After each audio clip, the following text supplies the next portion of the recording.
불과 2000년대 초반까지만 하더라도 일본이 아시아 문화 콘텐츠 강국으로 위세를 떨치던 때가 있었습니다. 이때만 해도 사랑도 통역이 되나요? 킬빌 같은 할리우드 영화 촬영을 위해 빌 머레이, 스칼렛 요한슨, 우마 서먼 등 유명 배우들이 일본으로 날아가 촬영을 하곤 했는데요. 하지만 그렇게 일본 로케이션 촬영을 선호하던 할리우드 영화계는 지금 일본 대신 한국과 대만을 촬영지로 선택하고 있다고 합니다. 특히 요 몇 년 사이 마블을 필두로 한 할리우드 대작들의 한국 선호 현상이 두드러지고 있다는데요. 과연 이런 변화가 나타난 이유는 무엇일지 자세한 내용 함께 알아볼까요? 지난해 이맘때쯤 일본의 한 유명 언론 매체인 프레지던트 온라인에 올라온 기사 하나가 화제가 되었습니다. 일단 제목부터가 무척 흥미로운데요. 할리우드가 일본 대신 한국이나 대만에서 촬영을 선택하는 이유라는 제목의 기사는 그 이유에 대해 세세히 분석하고 있었습니다. 기사가 언급한 가장 큰 이유는 바로 일본이 로케이션에 제한이 많다는 것이었는데요. 일례로 일본을 배경으로 한 영화라고 하더라도 일본에서는 촬영 허가가 잘 나지 않아서 비슷한 느낌을 낼 수 있는 한국이나 대만으로 기회가 흘러가 버린다는 것이었습니다. 실제로 이와 관련한 에피소드들도 적지 않죠. 일례로 일본 유명 감독인 미이케 타카시의 영화 집회 방패는 신칸센 사용 허가가 나지 않아 대부분의 씬을 대만에서 촬영해야만 했는데요. 마틴 스콜세지 감독의 사일런스라는 영화 역시도 일본 에도 시대의 천주교 박해 과정을 그린 일본 배경의 영화지만 촬영 허가에 있어 갈등을 빚는 바람에 역시 대만을 중심으로 촬영이 이루어졌다고 전해집니다. 이뿐만이 아니었죠. I am a hero라는 일본의 좀비 영화는 일본에선 영화 촬영용 총기를 사용할 수 없다는 이유로 한국에서 영화의 약 70%를 촬영한 일도 있었는데요. 이 기사에 따르면 한국의 경우 정부 차원에서 촬영 허가를 지원하고 있어 일본에 비해 규제가 적다는 것입니다. 그 결과 최근 들어 한국은 헐리우드 영화의 촬영 거점으로 급부상하고 있는데요. 마블 영화 블랙팬서는 상당 부분 부산에서 카체이싱 장면을 촬영했으며 어벤져스2 역시 서울의 세빛섬, 상암 MBC 신사옥 건물, 마포대교 등에서 많은 씬을 찍었죠. 이외에도 앤 해서웨이 주연의 콜로설, 맷 데이먼이 출연한 다운사이징 등등 많은 할리우드 대작에서 한국이 배경으로 등장하는 장면을 어렵지 않게 볼 수 있게 되었는데요. 사실 일본이 처음부터 촬영 허가에 엄격한 잣대를 들이민 건 아니라고 합니다. 실제로 2000년대 초반까지만 하더라도 일본 도심 풍경이 할리우드 영화에 담겨있는 장면을 종종 볼 수 있었죠.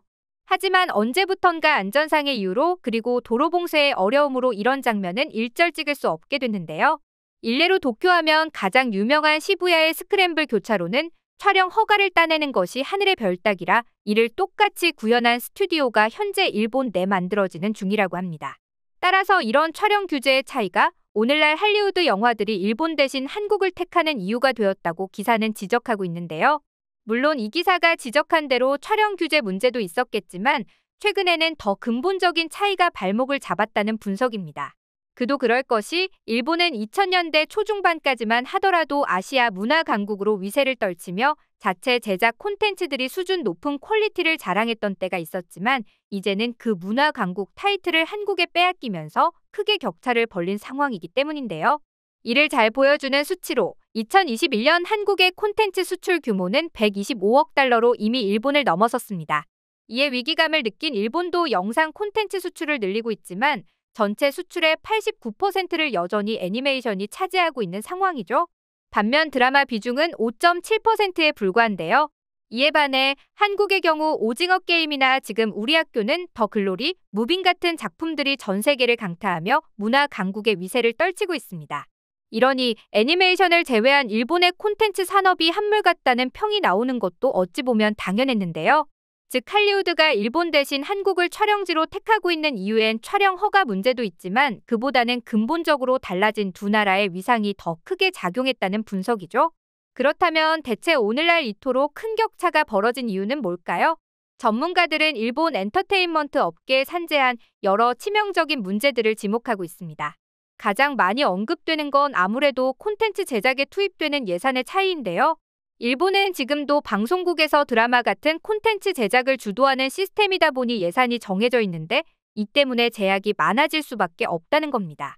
일례로 일본의 드라마 제작비는 편당 5천만에서 6천만 엔 수준으로 이는 한국 드라마의 편당 1억 엔에 비하면 절반에도 못 미치는 수준이라는 건데요. 게다가 한국의 경우 대작 드라마는 편당 3억엔에 달하는 경우도 드물지 않지만 일본은 작심하고 만든 대작이라도 1억엔 수준에 불과하다고 합니다. 이렇다 보니 자연스럽게 드라마 퀄리티 저하로 이어질 수밖에 없고 뻔한 수준의 드라마를 대량 생산하는 구조로 전락해버렸다는 분석인데요. 이런 현상에 대해 일본 유명 작가 노기 아키코는 이런 말을 남기기도 했습니다. 일본은 수준 낮은 만화까지 억지로 드라마화하다가 시청자들을 떠나보냈다라고 말이죠. 반면에 한국은 전문 제작사가 기획 단계부터 전 세계 시청자를 염두에 두고 TV뿐 아니라 OTT 스트리밍을 감안해 드라마를 만들고 있습니다. 압도적인 예산을 바탕으로 최신 기기를 투입해 찍기 때문에 영상이 고급스러울 수밖에 없다는 것이죠. 그 결과 우리나라는 기생충과 오징어 게임 같은 세계적인 작품을 배출하며 어마어마한 콘텐츠 부가 수입을 올리고 있고 일본 드라마를 훨씬 초월해서 앞서 나가고 있다는 게 일본 엔터 업계의 공통된 설명입니다. 두 번째는 VFX 기술력의 차이입니다. 이는 예산과도 어느 정도 맞물려 있는 부분이긴 한데 일본은 특수 촬영 기술에 있어서 한국에 한참 뒤떨어져 있는 수준에 머물고 있다고 하죠. 하물며 일본은 밖에서 촬영을 하면 날씨 등의 영향을 받게 마련이고 그렇게 촬영이 지연되면 예산이 많이 든다는 이유로 오로지 세트에서만 촬영을 하는 등 리스크를 최대한 줄이려 노력하고 있는데 그 사이 한국은 거침없는 도전을 하며 오늘날 할리우드에 맞먹을 만큼 눈부신 VFX 기술력을 보유하게 되었는데요.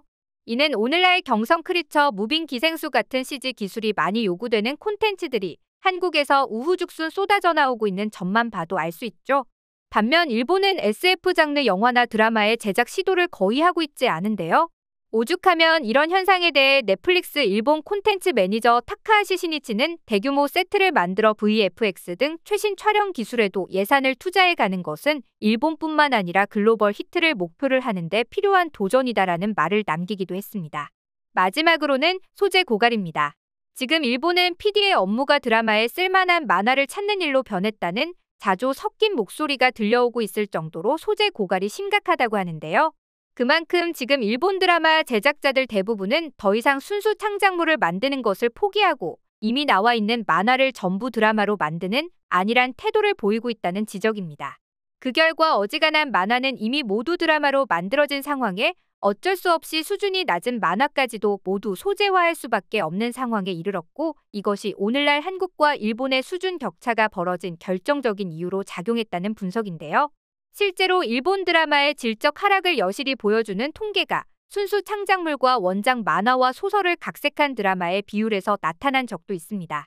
작년 한 해 일본에서 제작된 드라마 296편 가운데 순수 창작물은 34%에 그쳤고 나머지 66%는 원작 만화와 소설을 각색한 드라마였죠. 한국은 정반대였는데요. 68%가 순수 창작물이고 만화와 소설 원작 드라마는 33%에 불과했습니다. 즉 배우의 연기가 아무리 좋아도 스토리의 한계점이나 몰입감을 방해하는 영상 퀄리티로는 시청자들을 사로잡을 수 없다는 것이었죠. 한편 상황이 이러하자 일본 내에서도 한류를 부러워하며 현실을 한탄하는 목소리가 터져나오고 있습니다. 얼마 전 일본의 한 언론은 한국 드라마의 넷플릭스 일강은 언제까지 계속될까라는 제목의 기사를 통해 한국 콘텐츠에 식을 줄 모르는 인기를 조명하면서 그런 한국을 따라 배워야 한다고 주장하기도 했죠. 이렇게 양국의 콘텐츠가 오늘날 질적 차이를 보이게 된 이유들을 보고 있으니 세계를 매료시키는 한국 콘텐츠의 저력을 더욱 실감할 수 있게 된 계기였는데요. 앞으로도 양질의 한국 콘텐츠가 더욱 많이 만들어져 한국의 우수한 촬영 현장 시스템도 많은 나라들에 도입되는 날이 오길 바라며 오늘 영상 마치겠습니다.